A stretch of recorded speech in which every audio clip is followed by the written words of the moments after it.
वृंदावन की प्राप्ति श्री जी की कृपा से, वृंदावन में वास सखी सहचरीन की कृपा से, पर वृंदावन का अनुभव ये तो रसिक संतन की कृपा से होएगा, ये तो रसिकन की कृपा से होएगा। उनको ढूंढो, उनके चरण वंदन करो। और ऐसी ही कृपा हुई हमारे श्री प्रकाशानंद सरस्वती जी के ऊपर, श्री चैतन्य महाप्रभु के। महाप्रभु चैतन्य अपने संन्यास वेश के बाद दक्षिण यात्रा पर गए थे, और दक्षिण में हमारी संप्रदाय की प्रथम पीठ श्रीरंगम तिरुचि में जो है, तिरुचिरापल्ली में, वहां महाप्रभु जी विराज रहे थे। वहां पर ठाकुर जी पौढ़ानाथ शेषनाग पर पौड़े हैं। कभी कभी हम प्राचीन संतों की बातें सुनते हैं तो मन में एक भाव आता है, कितनी संप्रदायों में समरसता है। और आजकल देखो महाराज जी, आजकल लोग हमको ही डांटते हैं, आप श्री वैष्णव हो, आप हरिदासियों की बात क्यों करते हो मंच से, आप हरिवंशियों की बात क्यों करते हो, आप गौड़ियाओं की बात क्यों करते हो। क्यों ये सब भाव आते हैं? प्राचीन काल के आचार्यों के भाव सुनो, कहीं भी उनमें ऐसा मतभेद नहीं है कि ये हैं इनसे हमने सब एक दूसरे के संग। अब हरिराम व्यास जी, वो तो स्वामी श्री हरिदास जी के पास इतने विराजमान रहते, जबकि स्वयं हितरवंश महाप्रभु के अनुयायी, अपने पुत्र को तो दीक्षा ही उन्होंने स्वामी जी से दिलवाई। एक प्रसंग आता है कि स्वामी जी, हितरवंश महाप्रभु, रूप सनातन गोस्वामी आदि आदि ये सब लोग गिरिराज जी आए, यहाँ पर 56 भोग हुए थे, तो श्री गोसाई विठलनाथ जी ने 56 भोग में सबको आमंत्रित किया, सारे रसिक जन यहाँ पर आए। अभी हम प्रसंग सुन रहे हैं कि श्री चैतन्य महाप्रभु रामानु संप्रदाय के हमारे श्री वैष्णव मंदिर में दर्शन करने के लिए गए। तो पहले इतनी समरसता थी संप्रदायों में, आचार्यों में, अब पता नहीं क्यों मतभेद होता जा रहा है, और ये अच्छा नहीं है। देखिए, आपको अगर भगवत प्राप्ति आपका उद्देश्य है तो फिर ये इस प्रकार के पक्ष विपक्ष में मत रहिएगा, हम श्रेष्ठ हैं, वो अश्रेष्ठ हैं, हमारे यहां ऐसा, उनके यहां ऐसा, वो नहीं करना चाहिए, ये नहीं सुनना चाहिए, ऐसा नहीं। सबके भाव रखो। चैतन्य महाप्रभु दक्षिण गए, श्रीरंगम श्री रंगनाथ भगवान पौढ़ानाथ उनके आंगन में खड़े हैं महाप्रभु चैतन्य, और जैसे ही कपाट खुले, महाप्रभु जी की स्थिति ऐसी थी, अभी हम जगन्नाथपुरी के पास राउल केला से कथा करके आए तो महाप्रभु जी के भाव अभी तक चित्त में हैं। महाप्रभु जी की स्थिति ऐसी थी कि कोई कृष्ण कह भर दे, नेत्रों से अश्रु नहीं प्रकट होते थे, कहते हैं अश्रुओं की पिचकारी निकलती थी नेत्रों से, और वो जिस पर पड़ जाती थी उसके चित्त में भी कृष्ण प्रेम प्रकट हो जाता था। ऐसे महाप्रभु, सोचो उनकी दशा, जब वो मंदिर में जाते होंगे, ठाकुर जी को देखते होंगे, तो उनकी स्थिति क्या होती होगी। जैसे ही कपाट खुले श्री रंगनाथ भगवान के, चैतन्य महाप्रभु ने जैसे ही मुखमंडल का दर्शन किया, उत्ताल नृत्य करने लगे, भुजाएं उठा करके नृत्य कर रहे हैं, नाच रहे हैं, गा रहे हैं, आनंद उत्सव मना रहे हैं, नेत्रों से अश्रुपात। ये दो भावों का एक जगह दर्शन होता था। मुखमंडल पर तो विरह दिख रहा है और शरीर की स्थिति परमानंद की होती थी। यह है भक्ति का स्वरूप। कभी कभी मन में आता है कि जब ज्ञान आता है ना, तो बाहर दिखने लगता है कि ज्ञानी व्यक्ति है। अहंकार आता है तो अहंकार दिखने लग जाता है, अहंकारी व्यक्ति है। कामी व्यक्ति का काम दिखने लग जाता है। भक्त की भक्ति क्यों नहीं निकल के आती है? उस भक्त की भक्ति उसके रोम रोम में प्रकट क्यों नहीं होती है, जैसे महाप्रभु जी की होती थी? चैतन्य महाप्रभु भाव नृत्य कर रहे थे।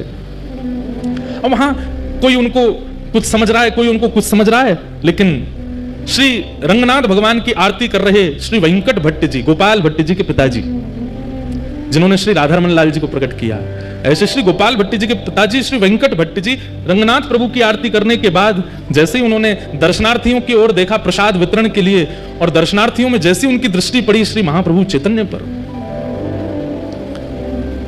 आप विश्वास नहीं करेंगे उनको क्या अनुभव हुआ। चैतन्य महाप्रभु को देख करके उनकी पलक झपकनी भूल गई।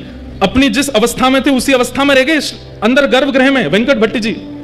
और थोड़ी देर में वो क्या देखते हैं कि चैतन्य महाप्रभु तो अंतर्ध्यान हो गए, साक्षात नारायण नृत्य कर रहे हैं महाप्रभु जी के रूप में। और वे अपने नेत्रों पर विश्वास नहीं कर पा रहे। अपनी आंख मीटते हैं, खोल के देखते हैं तो चैतन्य महाप्रभु हैं। और जैसे ही थोड़ी देर देखते हैं तो थोड़ी देर में ही गौर चैतन्य महाप्रभु श्याम हो जाते हैं और मानो जैसे नारायण ही नृत्य कर रहे हैं। जैसे ही गर्भगृह में देखते हैं तो गर्भगृह में देखते हैं कि ठाकुर जी विशेष शैया पे है ही नहीं, वो तो बाहर नृत्य कर रहे हैं। कभी दोनों युगल नृत्य करते हैं, कभी एकांत में चैतन्य महाप्रभु नृत्य करते हैं। इस स्थिति को देख करके श्री वेंकट भट्ट जी पहचान गए कि ये कुछ सामान्य नहीं है। इनके नृत्य को कोई सामान्य समझ रहा होगा, इनके भाव को कोई कुछ समझ रहा होगा, पर ये सामान्य नहीं है, क्योंकि मुझे जो अनुभव हुआ मैं कैसे कहूं। बंधुओं, जब किसी महापुरुष का दर्शन करते हैं ना, तो उनका दर्शन करके उनके रूप, उनकी चाल, उनके पहनाव, उनके तिलक आदि, इन सबको अगर आप देख रहे हो तो अभी कुछ दिखा नहीं। अच्छा सुनो, हमारे बाबा गाते होंगे हरिप्रिया जी के पद। हरिप्रिया जी के पद सुने होंगे आपने। हरिप्रिया जी पुरुष थे, सब छोड़ करके गिरिराज जी आ गए। राधा कुंड में उनके गुरुदेव विराजमान रहते थे। तो अपने गुरुदेव को प्रणाम करके बोले मुझे आपसे गुरु दीक्षा लेनी है। तो महापुरुष बोले राधा कुंड पे बैठे बैठे बताओ तुमको क्या दिख रहा है। तो हरिप्रिया जी, पहले उनका पूर्व नाम कुछ और था, बोले माथे पर सुंदर उर्दपुंड है, गले में तुलसी की माला है, अद्भुत वस्त्र पहने हैं, आसन पर गुरुदेव विराज रहे हैं, करुआ पास में रखा है, ठाकुर जी की सेवा पीछे हो रही है। गुरुदेव बोले दीक्षा नहीं देनी, जाओ। और सुनो, दीक्षा की इतनी तुमको भूख है, जाओ गिरिराज जी की परिक्रमा लगा के आओ। लेकिन उनको इतनी इच्छा थी दीक्षा की, चले गए गिरिराज जी की परिक्रमा लगाई। परिक्रमा लगा करके 5-6 घंटे में लौट करके राधा कुंड जैसे ही पहुंचे, चरणों में प्रणाम किया, बोले गुरुदेव परिक्रमा हो गई, अब दीक्षा दे दो। उन्होंने फिर वही प्रश्न किया, क्या दिख रहा है तुम्हें? कुछ दिख ही नहीं रहा था। बोले माथे पर उर्दपुंड है, गले में तुलसी माला है, नीचे वस्त्र पहने हैं, पीछे ठाकुर जी की सेवा है, बगल में राधा कुंड है, इधर श्याम कुंड है, आदि आदि। फिर से जाओ परिक्रमा लगा के आओ, एक और परिक्रमा लगाओ। निष्ठा इतनी थी उनकी कि थके हारे थे, लेकिन फिर से चले गए परिक्रमा में। अब की बार उनको 6 की जगह 9 घंटे लग गए परिक्रमा करते करते, पैरों में छाले पड़ गए। 2 परिक्रमा में ये हालत हो जाती है। बेचारे गिरते पड़ते जैसे तैसे आए, प्रणाम किया, गुरुदेव अब दीक्षा दे दो। पूछे अब क्या दिख रहा है तुम्हें? तो रोने लगे, बोले मुझे कुछ नहीं दिख रहा, मुझे वही दिख रहा है, तिलक है, गले में कंठी माला है, नीचे। बोले सुन, एक परिक्रमा और लगा के आ। तीसरी परिक्रमा की स्थिति कैसे बन जाएगी हमारे, जबकि गिरिराज जी में बाबा हैं, 3 परिक्रमा लगा में, लेकिन उनकी भाव दशा देख करके आप घबरा जाओगे। एक परिक्रमा में हमारी हालत खराब होती है। गुरुदेव बोले जाओ एक परिक्रमा और लगा के आओ। गुरु आज्ञा मान करके चले तो गए, लेकिन गुरु की आज्ञा पर संशय नहीं किया, गुरु की आज्ञा पर बिल्कुल विचार नहीं किया, अपने पैरों के फोड़ों पर, पैरों में छालों पर चिंता नहीं की। गुरु आज्ञा कर रहे हैं, कुछ तो होगा, निकल गए। तीसरी बार जैसे वो जाने लगे तो उनके गुरुदेव पीछे बैठे बैठे देख रहे थे, उनके चरण की ओर देखा, छाले पड़े हैं, स्थिति चलने की नहीं है, और मैंने परिक्रमा की आज्ञा दी है, 22 किलोमीटर लगा के आनी है, तब दीक्षा मिलेगी, और ये चल दिया। तुरंत मन में आ गया भाव, श्री जी यहाँ पे कृपा करो। अब जैसे ही वो गिरिराज जी की परिक्रमा में गए तो उनको पहले तो लोग दिख रहे थे, पहले तो माताएं दिख रही थी, पहले तो भाई लोग दिख रहे थे। अब पता, अब लिख रहा है कि सब सहचरियां हैं, सब किसी के हाथ में चमर है, किसी के हाथ में बीड़ा है, किसी के पास कुछ है, किसी के पास, सब अलग अलग दिख रहे हैं। साक्षात गिरिराज जी ऐसे लग रहे हैं मानो कोई निकुंज भवन है, या कि कोई अटारी पर कभी श्री जी आ रही हैं, कोई अटारी पर श्याम सुंदर आ रहे हैं, कभी कहीं से मोर बोल रहे हैं, कहीं कहीं वीणा बज रही है, कहीं पर बंशी बज रही है। अब पूरी दृष्टि ही बदल गई। 24 घंटे लगे उनको, और वृंदावन में संपूर्ण ब्रज का दर्शन कर लिया, संपूर्ण निकुंज लीला का दर्शन कर लिया। लौट करके जैसे ही अपने गुरुदेव के पास आए, प्रणाम किया, बोले लाला अब क्या दिख रहा है? तो अपने गुरुदेव को देख के कहते हैं, एक सखी विराज रही है, सुंदर नथनी पहनी है, कानन में कुंडल है, नेत्रन में काजल लगे हैं, सुंदर चुनरी ओढ़ी है, पीछे दर्पण है, बहुत सुंदर मणिमंडित नीचे सब फर्श है, यहां श्याम कुंड है, यहां राधा कुंड है, और मेरे गुरुदेव की गोद में प्रिया प्रियतम दोनों विराजमान है। जैसे ये दर्शन हुए तब उनको स्वीकार किया और उनका नाम रखा है श्री हरिप्रिया। उनके बड़े पद रसिक जन गाते हैं, एक आध दिन हम भी गाएंगे कथा में, श्री हरिप्रिया। मैं क्या बताना चाह रहा हूं आपको कि ब्रज में रहने वाले रसिक महापुरुष अगर इनके मन में आ गई कि याकूब ब्रज को अनुभव होना चाहिए तो हो जाएगा। आपके अनेक प्रयासों से नहीं होगा, आपके अथक प्रयासों से नहीं होगा, किसी रसिक के मन में आ गई कि इसको ब्रज प्राप्त हो तो हो जाएगा।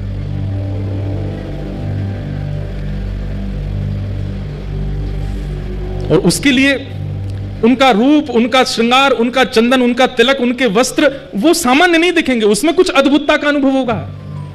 और जब तक वो अद्भुतता नहीं दे, जबरदस्ती की मत देखियो, कोई महापुरुष जा रहे हैं, तुम जबरदस्ती दे, ये तो देखो नथनी पहन के जा रहे हैं, कानन, जबरदस्ती नहीं देखना है। आपकी दृष्टि पड़ी और अपने आप दृष्टि में कुछ ऐसा भाव है, जरूरी नहीं सहचरी भाव में ही दिखें, किसी अन्य भाव में भी दिख सकते हैं। और तब तक वो भाव प्रकट नहीं होगा जब तक आपका साधन, आपका सेवा, आपकी रसिकन की संग ये सुदृढ़ नहीं होगी, तब तक ये दर्शन नहीं होगा। हम आप सब तो सही बताएं, जबरदस्ती बस आ गए वृंदावन में, हम लोगों को अनुभव है ही नहीं रहे होने के भी। गोपाल भट्ट जी के पिताजी वेंकट भट्ट जी ने महाप्रभु जी को देखा,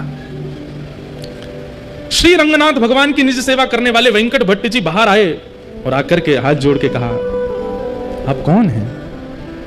मैं जब से आपको देख रहा हूं मेरे नेत्र आपसे हट नहीं रहे हैं। आप में एक दैवी आकर्षण है जो मुझे खींच रहा है अपनी ओर। मैं नित्य नारायण की सेवा करता हूं।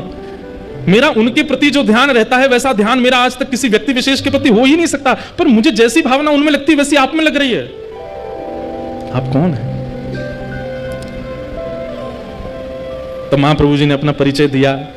बोले, हम अभी विरक्त वेश में हो गए हैं और दक्षिण दर्शन करने के लिए आए हैं, तो यहां पहुंच गए।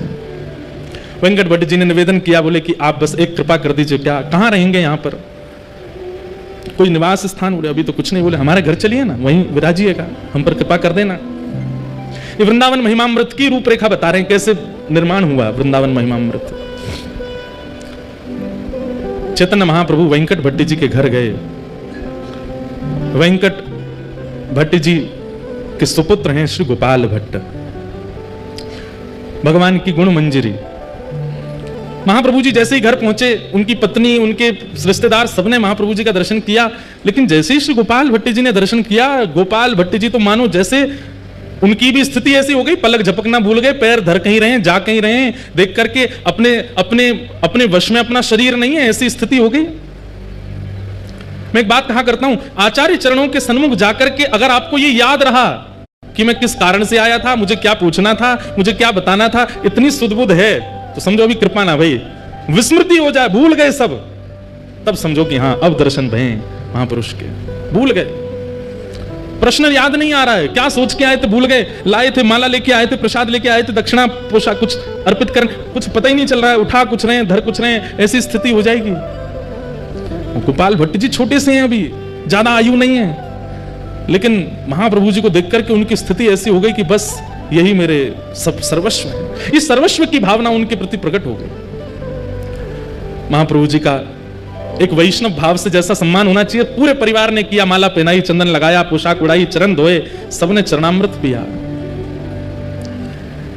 गोपाल भट्ट जी के मन में एक भावना आ गई, जब चरणामृत बांट रहे थे तो सबको थोड़ा थोड़ा ही दे रहे थे, मतलब जैसे एक ही बूंद गिरे, क्यों, जितना बच जाएगा सब मैं पी जाऊंगा, सबको बांट दूंगा तो मेरे लिए नहीं बचेगा, ऐसी भावना चित्त में आ गई। तो सब लोग हाथ पसार के खड़े, चरणामृत दो महाप्रभु जी का, तो गोपाल भट्ट जी छुआते हैं और न्यों देते हैं, एक ही बूंद गिरती है, अरे और दो, नहीं इतना ही लो, और जैसे सब में बांट दिया, पता चली सब हो गया, जितना बचा सब पान कर गए स्वयं ही।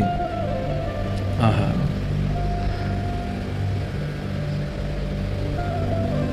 गोपाल भट्ट गोस्वामी पर कृपा हुई, खूब सत्संग हुआ, आनंद हुआ। अगले दिन श्री चैतन्य महाप्रभु प्रस्थान करने के लिए तैयार हुए। वेंकट भट्ट जी ने निवेदन किया, बोले कि महाप्रभु जी आप कहां जा रहे हैं? बोले अब यात्रा हो गई हमारी, अब आगे चलेंगे। बोले आज आषाढ़ शुक्ल एकादशी है, आज से चातुर्मास प्रारंभ हो रहा है, आपका प्रथम विरक्त वेश है, अब आप नहीं जा सकते यहां से, 4 महीना तो हिल नहीं सकते। और पूरा घर नृत्य करने लगा। चैतन्य महाप्रभु चिंता में बैठे, बोले कि ये क्या हुआ, आज से चातुर्मास प्रारंभ हो गया, मुझे तो याद ही नहीं था। और सबसे प्रसन्न होकर के झूम रहे हैं श्री गोपाल भट्ट गोस्वामी, छोटे से। बोले तो हम पर कृपा करने के लिए ऐसा योग बना है कि आप भूल गए और वो दिन आ गया कि अब आपको यहीं रहना पड़ेगा। महाप्रभु जी बोले कैसे बताऊं कि गोपाल भट्ट तुम गुणमंजरी हो, तुम ही वृंदावन में श्री राधारमण जी को प्रकट करोगे। और राधारमण प्रकट करता पर 1 आध 2 दिन 4 दिन की कृपा नहीं, यहां तो 4 महीना एक रसिक, एक महापुरुष की कृपा होगी, दृष्टि होगी, आस्वादन होगा, संग मिलेगा, तभी तो श्री गोपाल भट्ट जी प्रकट करेंगे। श्री गोपाल भट्ट की हृदय वेदना प्रगट्यो शाले ग्राम, रूप सुधा को खान हमारो श्री राधारमण जी। इतना प्यारो ठाकुर मिलो है, क्योंकि महाप्रभु जी की। और देखिए कृपा भी कहां, दक्षिण में जाकर के श्री वेंकट भट्ट जी के यहां रंगनाथ मंदिर के पुजारी के घर के बालक के ऊपर। वृंदावन स्वयं चुनता है, आप वृंदावन को नहीं चुनते। वृंदावन को अगर आपको चुनना होगा तो आपको रसातल से ले आया जाएगा, क्योंकि आओ भाई वृंदावन में रहो, तुम वृंदावन के हो। महाप्रभु जी 4 महीने वहां विराजे। वेंकट भट्ट जी के छोटे भाई थे, उनका नाम था प्रबुद्ध भट्ट। वे बहुत पहले ही घर परिवार छोड़ के संन्यास आश्रम उन्होंने ग्रहण कर लिया था।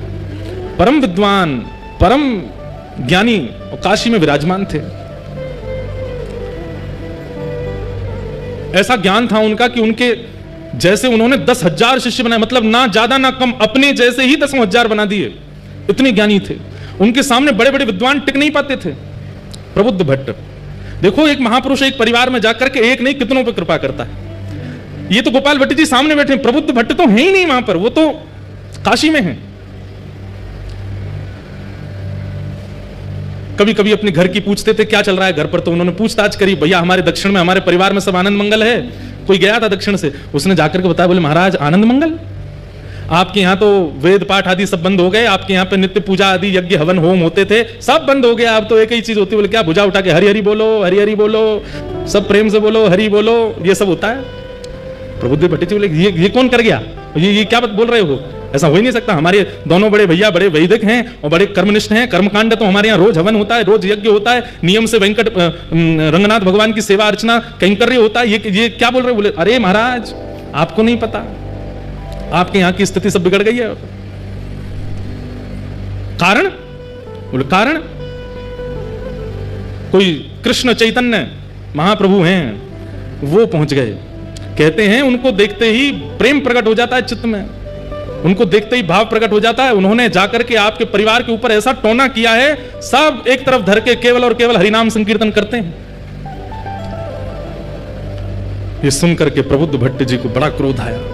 बोले इसकी जानकारी बताओ तो मुझे, कौन है चैतन्य कृष्ण? उनके बारे में सब बताया। बोले कि अभी जगन्नाथपुरी में विराज रहे हैं और महाराज इनके ऊपर ऐसी शक्ति है, ऐसा टोन। अब ये तो देखो आज भी होता है, ये आज भी होता है।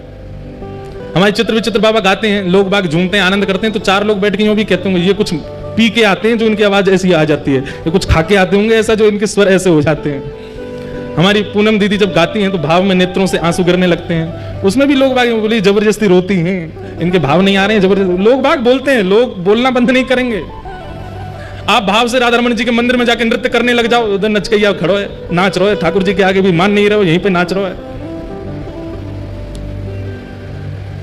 आजकल हमारे लिए भी बन नहीं है बातें, तो क्या ये तो जब महाप्रभु जी को नहीं छोड़ा, जब मीराबाई को नहीं छोड़ा लोगों ने, तो फिर हम तो कहां नेक नेक से बालक हैं, हमको कैसे छोड़ दें?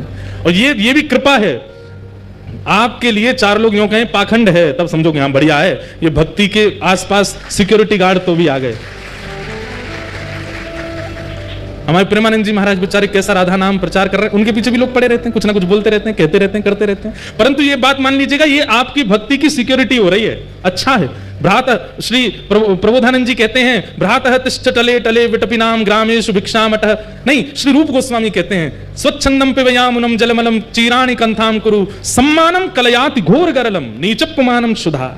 वृंदावन में तो आपकी निंदा होने लग जाए तो समझो अब भक्ति सुरक्षित है, अब भक्ति बढ़िया है हमारी, अब यहाँ पे कोई की आंच नहीं आवेगी, बढ़िया है। बाहर खड़े हैं चार पहरेदार, और बहुत सम्मान होने लग जाए तो घबरा जाना कि कहीं हमारा नाम ना छूट जाए। तो प्रबुद्धानंद जी ने जैसे ही सुना, अच्छा प्रकाशानंद नाम हो गया था उनका, प्रकाशानंद जी ने जैसे सुना, अच्छा इसने मेरे घर जाकर के सबको, बोले हमारा वो गोपाल भट्ट उसकी क्या स्थिति है, वो तो बालक है, वो तो ठीक है, उसको बुला दो। बोले उसकी तो पूछो ही मत, वो तो दिन रात रोते रहते हैं। बोले दिन रात? बोले ठाकुर जी को नहीं, चेतन महाप्रभु को याद करके रोते हैं। प्रकाशानंद जी बोले ढूंढो इसको, कहां है? बोले ये तो अभी वहां हैं जगन्नाथपुरी में, इनको पत्र लिखो। पत्र लिख करके चेतन महाप्रभु को भेजा, और क्या लिखते हैं पत्र में? अरे चैतन्य, ना कोई नाम, ना कोई सम्मान, ना कोई उपाधि, चैतन्य सन्यासी हो, सुना है हमने, लेकिन सन्यासी होकर के तुम बहुत नाचते हो, उछल उछल करके नाचते हो, गाते हो, ये सन्यासियों का स्वरूप है।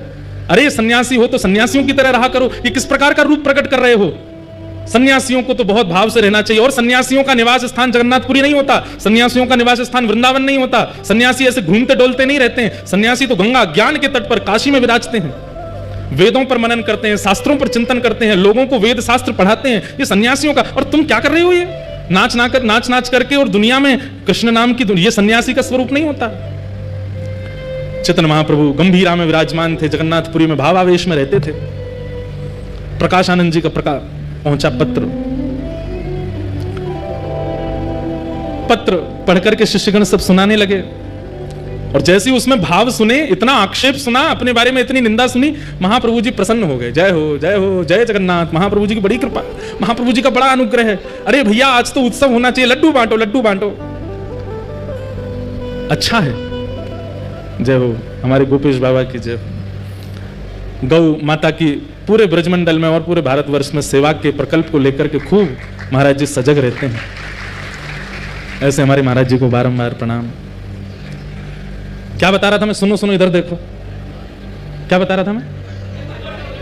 हैं?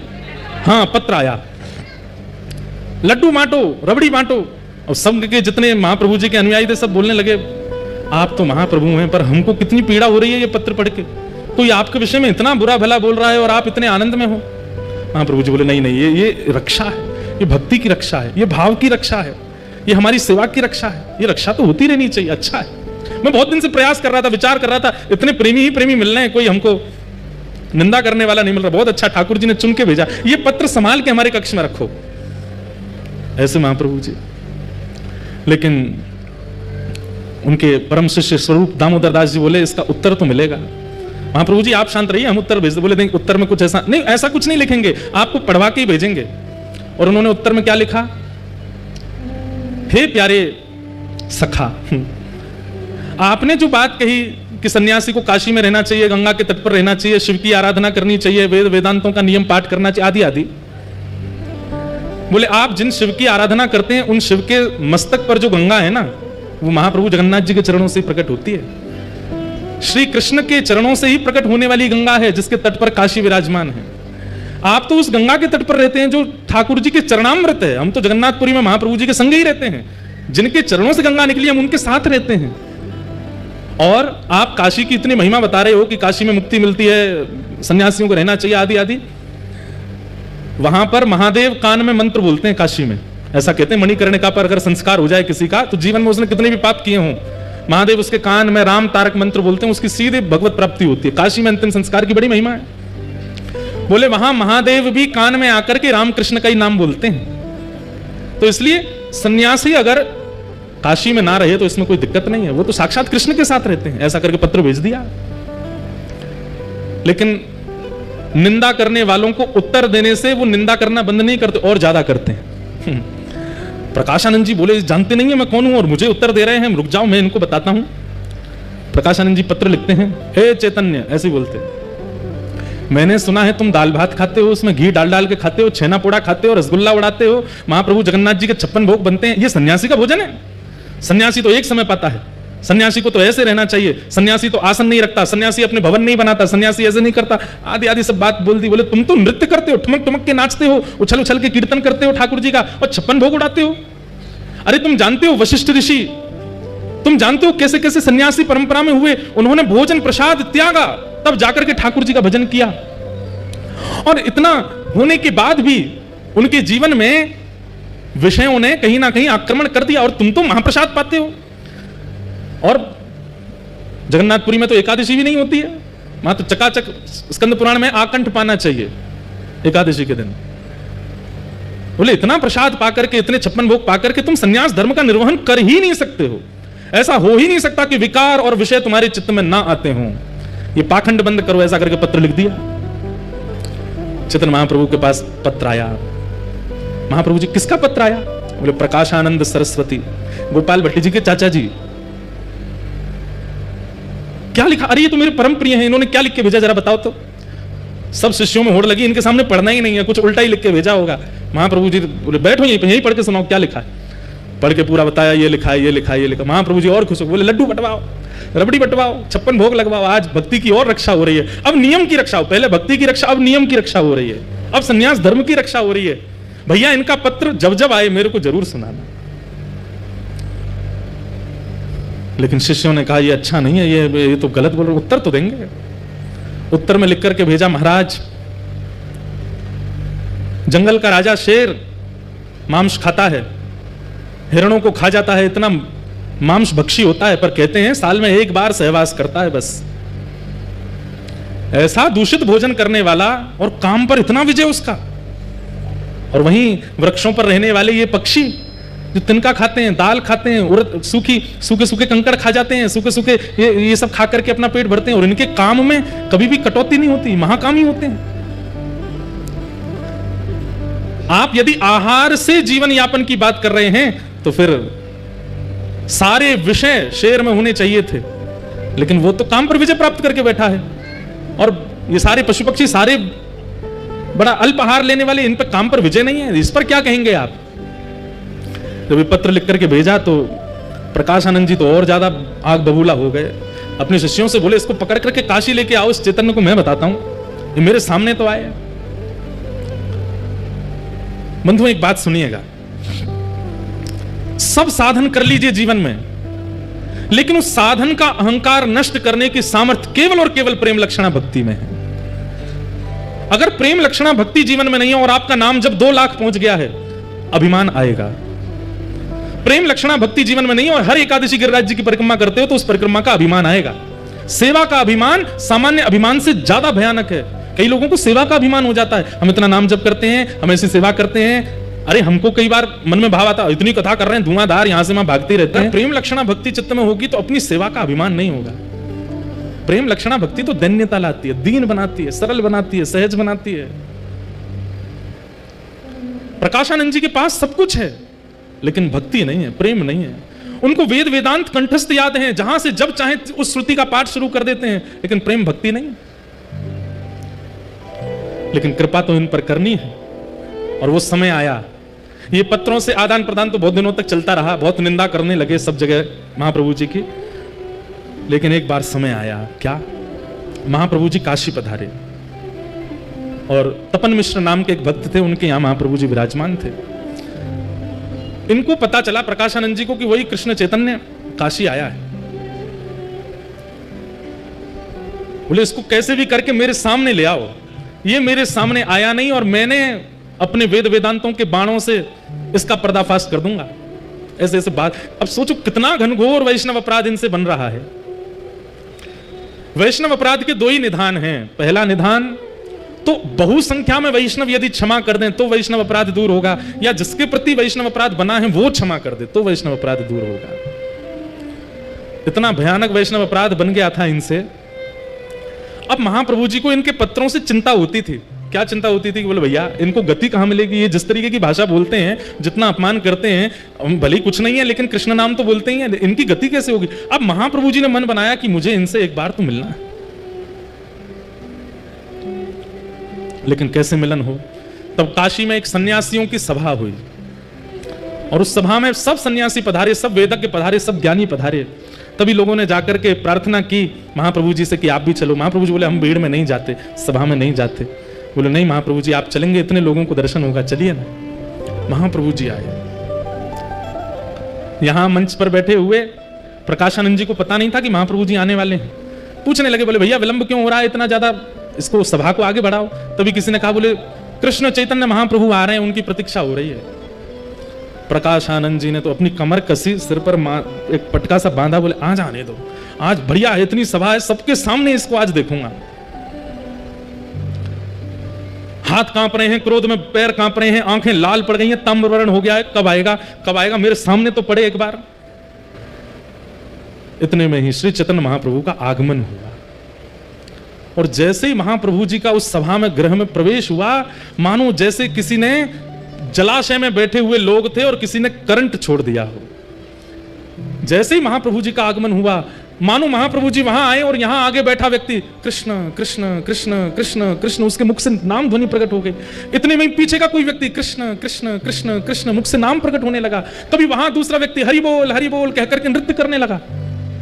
पूरी सभा मानो देखते ही देखते देखते और केवल नाम नहीं प्रकट हो रहा है, नेत्रों से भावाश्रु जल बह रहे हैं, सब भुजा उठा करके नृत्य कर रहे हैं। केवल महाप्रभु जी की उस सभा में आगमन मात्र से यह स्थिति हो गई।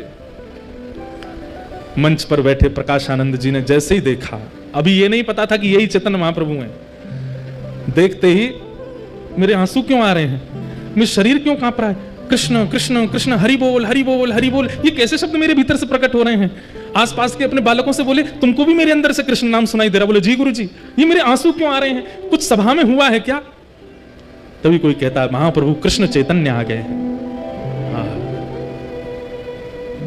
बंधुओं, विचार करके मन में भाव आता है, जिनकी उपस्थिति मात्र एक पत्थर हृदय के चित्त में भाव प्रकट कर देती है, कैसे महाप्रभु जी रहे होंगे। जिनको पता नहीं है वृंदावन क्या है, जिनको पता नहीं है कृष्ण कौन है, जिनको पता नहीं है युगल उपासना क्या होती है, ऐसे लोग उस सभा में बैठे हैं और महाप्रभु जी के आते सबके चित्त में कृष्ण प्रवाहित हो गए। किसी को अपने तन की सुध नहीं है, किसी को अपनी वाणी की सुध नहीं है, सब मानो जैसे एक व्यक्ति के हाथ में सबकी वाणी का कंट्रोल, सबके नेत्रों का कंट्रोल आ गया हो। और महाप्रभु जी दोनों भुजा उठाए, कभी यहां गिरते हैं कभी वहां गिरते हैं, सब संभालते हुए आ रहे हैं। प्रकाशानंद जी अपने क्रोध विरोध को तो भूल गए, मुख से नाम प्रकट हो गया, नेत्रों से आंसू प्रकट हो गए। और तभी चैतन्य महाप्रभु आए और आकर के ऐसे ही नीचे सभा में ही एक जगह ऐसी बना दी लोगों ने। अच्छा, एक बात मैंने पढ़ी कि लोग बाग स्पर्श करने जाते थे महाप्रभु जी का, तो संग में जो उनके गोस्वामी आदि सब रहते थे वो स्पर्श नहीं करने देते थे। क्यों? क्योंकि ऐसी भाव साम्राज्य में रहते थे महाप्रभु जी, अगर किसी ने स्पर्श कर लिया तो वो सह नहीं पाएगा। तो अपने आप ही पहले जगह कर दी, भैया दूर दूर बैठो, इनका स्पर्श मत करना। महाप्रभु जी आकर के बैठ गए और भाव से बैठ करके सब सन्यासियों को प्रणाम किया, सबके चरण रज को अपने माथे से लगाने लगे। पता नहीं प्रकाशानंद जी को क्या हो गया, लोग बाग प्रकाशानंद जी को देख रहे हैं कि अब ये क्या बोलेंगे, लेकिन प्रकाशानंद जी तो अत्यंत भाव में आ गए, उठ करके नीचे आए, बोले जय हो। आप नीचे क्यों बैठ के, ऊपर आइए ना। नहीं नहीं, मेरा स्थान यहीं ठीक है। तो जैसे कोई नीचे बैठ जाए तो उसको पकड़ के ऊपर लाते हैं, तो जैसे ही हाथ पकड़ा महाप्रभु जी का, सब बोले ये नहीं करना था इनको, और जैसे ही स्पर्श किया है, हाँ कृष्ण हाँ कृष्ण हाँ कृष्ण कह करके वहीं गिर पड़े प्रकाशानंद जी। शरीर पूरा कंपन होने लगा, नेत्रों से आंसू गिरने लगे। महाप्रभु जी ने किसी से कहा इनको संभालो। सुनने में इस स्थिति को हम अनुभव ही नहीं कर पाएंगे जो स्थिति होती थी। हमारे अष्ट सखा गाते हैं, एक हमारे अष्ट सखाओं में एक सखा हुए, उनका नाम था चीत स्वामी। क्या नाम था? पहले इनका नाम था चीतू पंडा। क्या नाम था? ये बड़े उग्र स्वभाव के और मजाक मतलब संतों की उपहास करना, उनकी मजाक उड़ाना।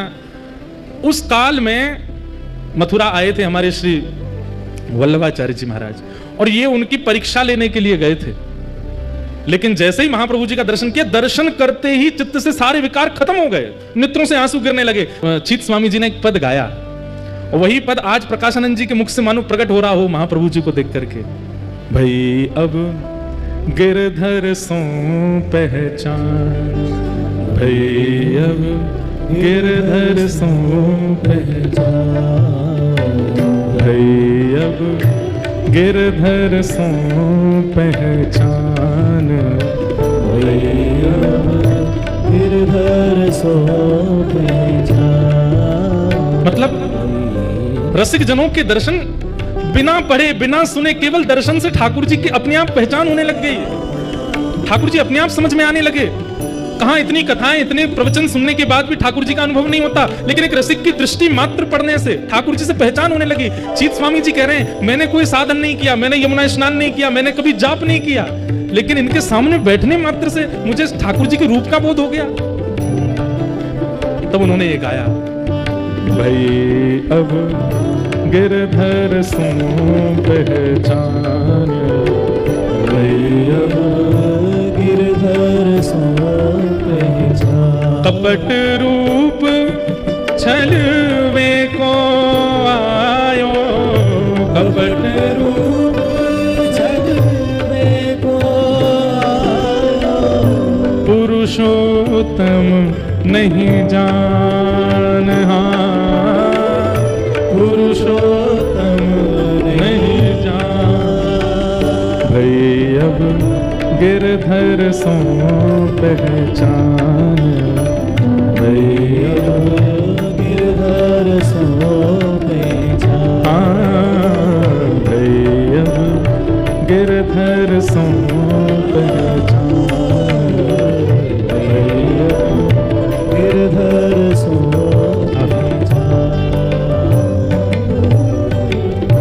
छोटो। यही स्थिति हुई है प्रकाशानंद जी की। महाप्रभु जी को देख करके क्रोध विरोध तो सब भूल भाल गए, नीचे बैठ गए और सामने बस देख रहे हैं अपलक नेत्रों से।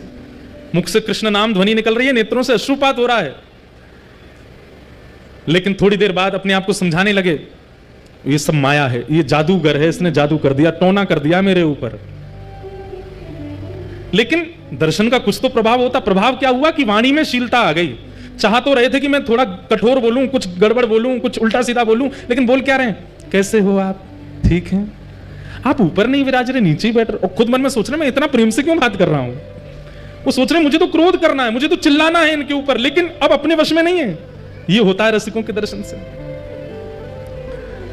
महाप्रभु जी बोले आपकी सबकी कृपा है। प्रकाशानंद जी बोलने लगे मैं आपसे एक शिकायत करना चाहता हूं। बोले क्या? सन्यासियों को इतना नाचना नहीं चाहिए। आप इतना रोते हो, इतना ज्यादा अच्छी बात नहीं है ये। अरे सन्यासी तो पूरे विश्व को ज्ञान देता है, उसकी रहनी, उसकी करनी से लोग प्रभावित होते हैं। आप क्या करते हैं इतना? मुझे लगता है आप पढ़ते नहीं हो, आपको पढ़ना चाहिए। महाप्रभु जी बोले हमको तो कुछ आता ही नहीं है, हम तो बिल्कुल अज्ञानी हैं, पढ़ाई लिखाई हमसे होती नहीं थी, तो हमारे गुरुजी ने गलती से बहुत मेहनत करके 6 साल लगे हमको एक श्लोक याद करवाया। बोले कौन सा श्लोक याद कराया? जब बताओ। तो अब वेदक हैं, ज्ञानी हैं, तो सुनने बैठ गए।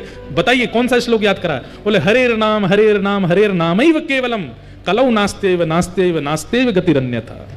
केवल हरि नाम हरि नाम हरि नाम, इसी से ही कल्याण होगा। कलयुग में और किसी से कल्याण होने वाला नहीं है। प्रकाशानंद जी बोले और आपने ये श्लोक याद करके जीवन में उतार लिया? बोले हाँ हमने तो भैया मैं क्या बताऊं, गुरुजी ने ये श्लोक याद करा दिया, फिर हमने इसका अर्थ पूछा तो गुरुजी ने बताया कलयुग में केवल नाम से उद्धार होगा। फिर हमारे गुरुजी ने हमको महामंत्र दे दिया। बोले क्या है महामंत्र? बोले हरे कृष्ण कृष्ण कृष्ण हरे हरे, हरे राम राम राम। बोले बस ये 2 ही आते हैं हमको, और कुछ नहीं आता। और महाप्रभु जी वो तो सब जानते हैं, लेकिन बोल रहे हैं बोले बस ये 2 ही आते हैं हमको, और कुछ नहीं आता। और महाप्रभु जी वो तो सब जानते हैं, लेकिन बोल रहे हैं। प्रकाशानंद जी बोले आप एक काम करो अब। बोले क्या? अब मेरा लड़ने का मन नहीं है आपसे, आप अच्छे व्यक्ति हो, आपका स्वभाव स्वरूप देख के मुझे आप पे कृपा करने का मन हो रहा है। महाप्रभु जी बोले कर दो कृपा। बोले कृपा ऐसे नहीं करूंगा, तो पढ़ने आओ मेरे पास, मैं आपको वेद पढ़ाऊंगा। महाप्रभु जी बोले कब से आना है? आज से बढ़िया दिन है, आज से चलो। महाराज प्रकाशानंद जी हाथ पकड़ के ले गए अपने घर पे ही जाकर के महाप्रभु जी को सामने बैठा। बोले पढ़ो हमारे साथ। महाप्रभु जी बैठ गए। 3 दिन हो गए पढ़ते पढ़ते। 3 दिन बाद प्रकाशानंद जी बोले आपको कोई पूछना नहीं है कुछ भी? 3 दिन से हम पढ़ाए जा रहे हैं, आपको सब समझ में आ गया? महाप्रभु जी बोले आपने कहा था सुनना है, समझने की आपने नहीं कही थी। आपने केवल कहा था सुनते रहो, हम सुनते ही जा रहे हैं, समझने की आपने कही नहीं हमसे। प्रकाशानंद जी सिर पकड़ के बैठ गए। बोले यही होता है, ये भक्ति जिन लोगों के चित्त में आ जाती है वो जितना कहो उतना ही करते हैं, उससे अधिक नहीं करते। बोले आप कृपा कर दो। बोले मैंने 3 दिन में क्या पढ़ा तुमको समझ नहीं आया? बोले सुनने के लिए कहा था, सुन तो हम रहे हैं ना, हम इधर देखते ना उधर, आपको देख के सुनते रहते हैं। प्रकाशानंद जी बोले ऐसे तुम्हारी गति नहीं होगी। बोले कैसे गति होगी? बोले इसको समझो भी। 3 दिन और पढ़ाया। 3 दिन बाद बोले अब समझ में आया। बोले अब हमको समझ नहीं आ रहा, हमारे गुरुजी पढ़ा के हार गए, वो नहीं समझा पाए, आप क्या समझाओगे हमको? बोले इतनी सरल भाषा में बोल रहा हूं फिर भी आपको समझ नहीं आ रहा। अरे ये तो शंकराचार्य जी की वाणी है, ये तो समझ में आनी चाहिए आपको, आद्य गुरु शंकराचार्य कह रहे हैं। महाप्रभु जी कहते हैं सुनिए सुनिए मेरी बात सुनिए। प्रकाशानंद जी बोले क्या क्या सुनना है? बोले आद्य गुरु शंकराचार्य जी ने पूरे विश्व को वैदिक ज्ञान प्रदान किया। प्रकाशानंद जी को चैतन्य महाप्रभु सुना रहे हैं। और बोले फिर शंकराचार्य जी ने क्या किया? पूरा विश्व जो बौद्धवादी हो गया था उन सब लोगों को परब्रह्म कौन है, परमात्मा कौन है, वो घटघटवासी हैं, आदि आदि ये सब बातों को उन्होंने अपने शंकर भाष्य आदि से सुनाया, समझाया। लेकिन एक दिन खबर पड़ी कि मां मरणासन अवस्था में है। प्रकाशानंद जी सुन रहे, बोले अच्छा फिर? बोले शंकराचार्य जी गए अपनी मैया के पास, तो मां ने कहा बेटा मैंने सुना तूने पूरे विश्व का उद्धार किया, अपनी मां का भी उद्धार कर दे। तो शंकराचार्य जी सामने बैठ करके शंकर भाष्य सुनाने लगे, वेद वेदांतों की और सुंदर सुंदर भाव सुनाने लगे। ये श्लोक लो, ये मंत्र लो, ये लो, ये लो, ये परब्रह्म है, ये अणु में है, ये परमाणु में है, आदि आदि। मां बोली बेटा मुझे समझ नहीं आ रहा है, मेरे जीवन के बहुत कम क्षण बचे हैं, कुछ सरल सा समझा जिससे मेरे चित्त में भाव आए। तब पता है प्रकाशानंद शंकराचार्य जी ने क्या सुनाया? बोले क्या सुनाया? बोले श्री कृष्णाष्टकम भजे ब्रजैकमण्डलम् समस्त पाप खंडनम सुभक्त चित्तरंजनम सदैव नंदनंदनम सुपीच्छ गुच्छमस्तकम, जो पीली पीली पाग अपने सिर पर धारण करते हैं। सुनाद वेणु हस्तकम अनंग रंग सागरम नमामि कृष्ण नाम। और ये सुनते सुनते शंकराचार्य जी सुनाते सुनाते रो रहे हैं, और सुनते सुनते मां के नेत्रों से अश्रु निकले और भगवत धाम की प्राप्ति हो गई। अपनी स्वयं की जन्मदात्री मां के लिए शंकराचार्य जी कृष्णाष्टकम गाते, और आप मेरे को यहां पे वेद वेदांत पढ़ाने बैठ गए हो। गति तो कृष्ण नाम से ही होगी प्रकाशानंद जी। प्रकाशानंद जी बोले इसका प्रमाण दो मुझको, प्रमाण दे दिया। बोले वहां लिखा है, इस बात का प्रमाण दो, उसका प्रमाण दे दिया। बोले नाम से गति होगी, इसका प्रमाण दो, प्रमाण दे दिया। प्रमाण प्रमाण प्रमाण प्रमाण, इतने प्रमाण दे दिए प्रकाशानंद जी को। लेकिन अब कुतर्की व्यक्ति के प्रमाणों से काम नहीं चलते, वो तो इसका भी प्रमाण लेके आओ। तो चैतन्य महाप्रभु को क्रोध आया, और जैसे ही आवेश में क्रोध आया, षड्भुज रूप धारण करके चैतन्य महाप्रभु प्रकट हो गए सामने। बोले तुझे प्रमाण चाहिए, देख प्रमाण, मैं ही प्रमाण हूं। और राम कृष्ण युक्त जब महाप्रभु जी का दर्शन किया, हाथ में धनुष बाण लगे हैं, कर में वंशी लगी है, जब षड्भुज रूप का दर्शन किया, बस एक क्षण के लिए दर्शन दे करके महाप्रभु जी ने तुरंत अपने भाव को अपने अंदर व्यवस्थित किया और चले गए वहां से। प्रकाशानंद जी तो रो रो के बुरा हाल हो गया उनका। बोले कि ये सामान्य नहीं है, ये साधारण नहीं है, ये कोई टोना टोटका जादूगर नहीं है, ये तो साक्षात श्री कृष्ण है, ये साक्षात श्री राम है, ये साक्षात परमात्मा ही इनके चित्त में विराजमान है। मैं इनको सामान्य पुरुष समझ रहा हूं। महाप्रभु जी के पास पहुंच गए, चरणों में जाकर के वंदन किया। बोले कि अब मुझ पर कृपा करो, मैंने वेद वेदांत उपनिषद किसी को नहीं छोड़ा, सब पढ़ लिख करके विद्वान बन गया, लेकिन मैं आज इतनी वृद्धावस्था में अनुभव कर रहा हूं कि मेरी तो अधोगति हो रही है। हे नाथ, मैं आपके चरणों में अपने नाक रगड़ के प्रार्थना करता हूं, मुझ पर कृपा करो। चैतन्य महाप्रभु ने प्रकाशानंद जी की ओर देखा। बोले अब एक ही कृपा है। बोले क्या? हम जो कहें वो करो। बोले क्या करना है? बोले इसी वक्त सब छोड़ के वृंदावन चले जाओ, श्रीधाम वृंदावन की प्राप्ति कर लो। और श्री वृंदावन में जाकर के वहां आपको रूप गोस्वामी मिलेंगे, सनातन गोस्वामी मिलेंगे, मधु पंडित मिलेंगे, आदि आदि सब मिलेंगे। हमारे रूप गोस्वामी जी ने श्री गोविंद देव जी को प्रकट किया है, सनातन जी को मदन मोहन जी मिले हैं, मधु पंडित को गोपीनाथ जी मिले हैं। आपके ही परिवार का एक बालक गोपाल भट्ट, जिसका नाम सुनकर के आप इतने बौखला गए थे, वह भी आएगा वृंदावन, और उसके यहां भी ठाकुर जी प्रकट होंगे। आप उससे पहले वृंदावन जाइए और श्री वृंदावन की महिमा पर अपनी कलम चलाइए, वृंदावन की महिमा को प्रकट करो। प्रकाशानंद जी ने चरणों में प्रणाम करके कहा कि हे महाराज, मैं वृंदावन जा रहा हूं। वृंदावन का नाम सुनते ही नेत्र सजल हो गए। मैं वृंदावन जा रहा हूं, लेकिन मुझे पुनः आपके दर्शन कैसे होंगे? बोल कोई नहीं, गोपाल भट्ट जब आएंगे वृंदावन और एक दिन उनकी विरह वेदना होगी चित्त में, और तभी उनके सेवित शालिग्राम जी से राधारमण लाल जी प्रकट होंगे। उन राधारमण जी को ही देखते रहना, कभी कभी मेरा अनुभव हो जाएगा। गौर होले राधारमण, उनमें ही मेरे भाव का दर्शन आपको हो जाएगा। अब शरीर से मेरा दर्शन आपको दोबारा नहीं होगा, वृंदावन जाओ। और श्री प्रकाशानंद जी महाराज वृंदावन के लिए निकले, चरणों में प्रणाम करके बोले पहले मेरा नाम बदलो, ये प्रकाशानंद नाम ही हटा दो, इसने मेरा सर्वनाश ही किया है, मेरा नाम बदल दीजिए। चैतन्य महाप्रभु ने कह दिया, बोले प्रकाश की आवश्यकता वृंदावन में किसी और से नहीं, वहां तो नित्य प्रकाश रहता है, इसलिए प्रकाशानंद नहीं, अब प्रबोधानंद जाएंगे वृंदावन। और प्रबोधानंद जी को वृंदावन भेजा, जिन्होंने वृंदावन की रस भी थी और कुंज गलियों में जाकर के वृंदावन महिमामृत ग्रंथ की रचना की। बोले वृंदावन बिहारी लाल की जय। ऐसे श्रीधाम वृंदावन का प्राकट्य श्री प्रबोधानंद जी ने किया। किशोरी जी की कृपा से ब्रज मिल जाएगा, सहचरियों की कृपा से वास मिल जाएगा, पर वृंदावन के अनुभव तो किसी रसिक की कृपा से ही होंगे। अगर रसिक की कृपा नहीं भई तो वृंदावन का अनुभव हो पाना अति मुश्किल है, अति दुष्कर है। ऐसे वृंदावन महिमा में यही घटना घटी श्री हरिराम व्यास जी के साथ। उन्हें तो स्वयं महादेव ने भेजा। अच्छा एक बात तो है, जिसको वृंदावन अनुभव करने की इच्छा हो ना, रसिकों की सेवा करने, एक बार काशी जरूर हुआ ना, तो काशी से ही आते हैं सबरे। ये देखो हरिराम व्यास जी भी काशी गए तभी वृंदावन आए। चैतन्य महाप्रभु ने रूप गोस्वामी जी को भी काशी से ही भेजा, फिर षड गोस्वामियों में भी एक गोस्वामी जी काशी से ही आए, फिर उसके बाद अभी प्रकाशानंद जी प्रबोधानंद जी बनकर के भी काशी से आए। लोग बाग इस बात का बड़ा खंडन करते हैं, कई लोग मुझे बहुत बड़ा बुला भी बोलते हैं, लेकिन ये बात प्रमाणित है, जो हमारे महादेव हैं वही कृपा करके ब्रज रस प्रदान करते हैं।